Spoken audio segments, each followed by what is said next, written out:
Hello and welcome. You're here to learn about how to learn English. Let's get started. My first recommendation would be to set up a schedule of learning. And how would you do that? Well, what you need to do is dedicate time each week or each day. Start very small. Maybe start with 10 minutes and then start building up 15 minutes, 20 minutes, 30 minutes, up to 1 hour perhaps. Start thinking and making learning English part of your daily routine. Try to allocate a little bit more time the longer time goes on. Studies show that building up from small and increasing your learning is more beneficial than trying to learn lots and lots of information at once.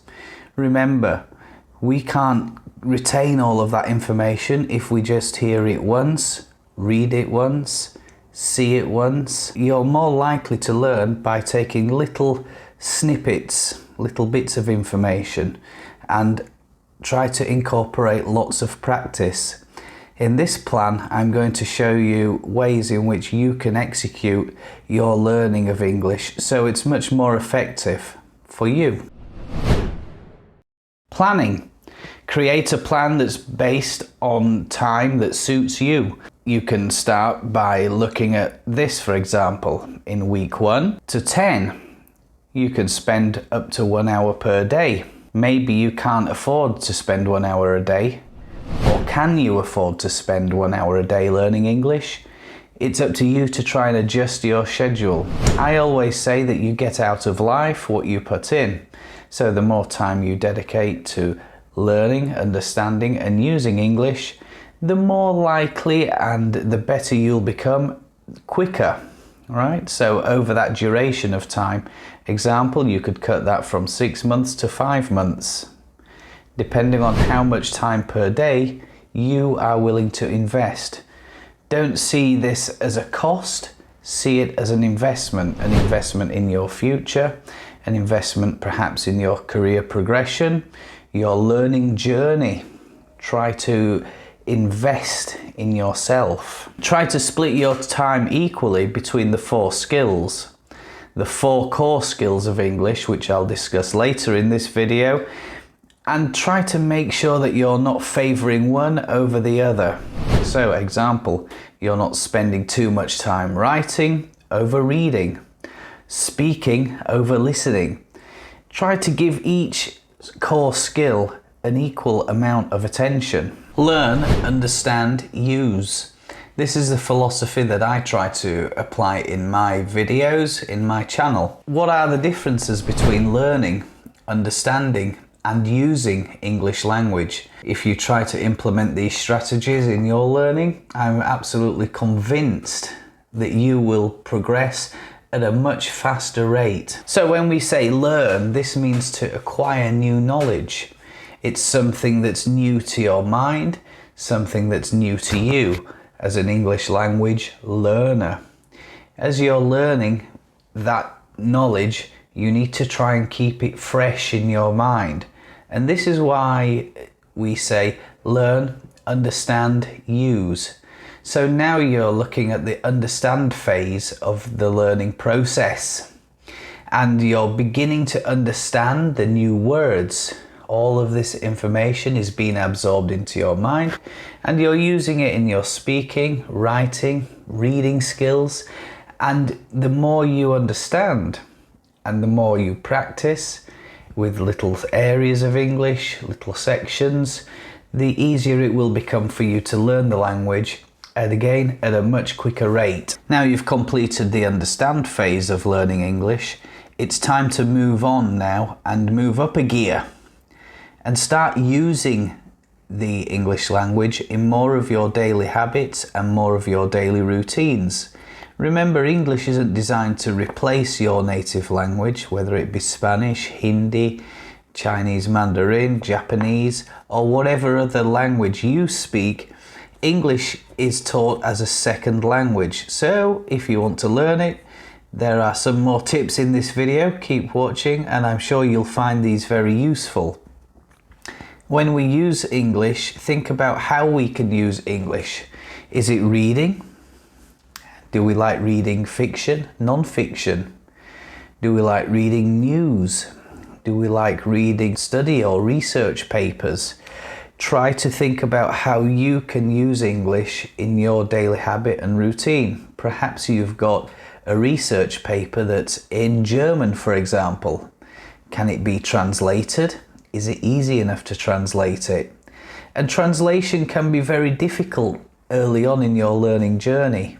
So leave that until a later date. Example, if this is day one of learning English, start thinking about translations in 3 months, in 6 months, and it depends on what your skill levels are at the moment that you're viewing this video.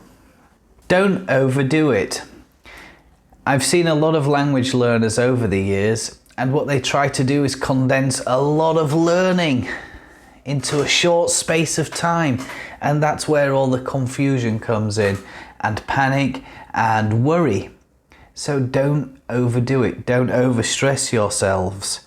Think about splitting the language areas down into smaller chunks, smaller components, so that it's easier for you to try to remember these things. When we're learning a language, there is a lot to learn. We have things like grammar structures, words, spellings, for example. Those are just 3 areas. And how we can use those with a better form, better function, so that we can start sounding a little bit more natural. It takes a lot of time, and it's easier for some over than others. Example, I might have a friend who can spend 100 hours learning German. For me to learn that same amount of German, it might take me 125 hours. Don't think that if you're a slower learner, that's any detriment to you. Maybe you're more methodical. Maybe you're more in depth and you really like learning the language and you need to see the same thing time and time and time again. Some people, on the other hand, they can just, at the first time of seeing something, hearing something, they can repeat and use it at a much quicker pace. So don't worry about what other people are doing as well. Worry about yourself. In fact, don't worry about yourself. Take a deep breath, relax. You can do it. I know you can. That's why you're here. I mentioned earlier about core skills. So let's look at the 4 core skills of English. Those are reading, writing, listening, and speaking. So reading, writing, listening, and speaking. Try to dedicate your time equally between each of those. Example, if you're saying, right, I've got 1 hour and this is what I want to learn today, try to make sure that there is a blend of activities in your daily learning. I'm going to spend 15 minutes reading a book. Perhaps I can spend 15 minutes using social media to communicate in English with friends. I might also want to spend 15 minutes maybe writing a YouTube script, writing a little story, writing something of interest. Perhaps you thought, oh, you're very good and very talented at delivering this on the camera. Aha, yes, but I wrote a script for this video. Yeah, there you go, you see. I have the little bullet point here. It's just off to my right hand side, so I can easily see what area I'm going to talk about next. And listening. Try podcasts, music.